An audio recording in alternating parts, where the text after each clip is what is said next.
నియోజకవర్గ చరిత్రలో ఒక చారిత్రాత్మకమైన రోజు.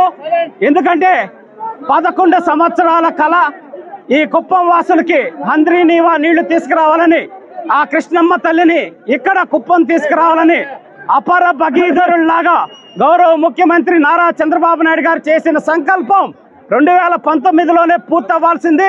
87% ఆయన పూర్తి చేయడం జరిగింది. కానీ అప్పుడు వైఎస్ఆర్సీపీ నాయకులు అనవసరమైన కోర్టు కేసులు వేసి ఆపి ఆ ప్రాజెక్టును రాకుండా చేశారు. అయితే 2019 నుంచి 24 మధ్య మేము పూర్తి చేస్తామని చెప్పి చెయ్యకుండా ఎన్నికల ముందు అప్పటి ముఖ్యమంత్రి పులివెందుల ఎమ్మెల్యే మన జగన్మోహన్ రెడ్డి గారు వచ్చి ఒక సినిమా సెట్టింగ్ వేసి ట్యాంకర్లతో నీళ్లు తెచ్చి వదిలి మేము హంద్రీ నీవా నీళ్లు ఇచ్చామని చెప్పారు. అయ్యా జగన్మోహన్ రెడ్డి గారు, అలాగే వైఎస్ఆర్సీపీ నాయకులకి అందరికీ చెప్తున్నాం, ఇది ట్యాంకర్లతో తెచ్చిన నీళ్లు కాదు. 738 కిలోమీటర్లు 1200 అడుగుల ఎత్తుకి మా గౌరవ ముఖ్యమంత్రి నారా చంద్రబాబు నాయుడు గారు తెచ్చిన నీళ్లు. మీకు ఏదైనా డౌట్ ఉంటే చెక్ చేసుకోవచ్చని కూడా చెప్తా ఉన్నాం.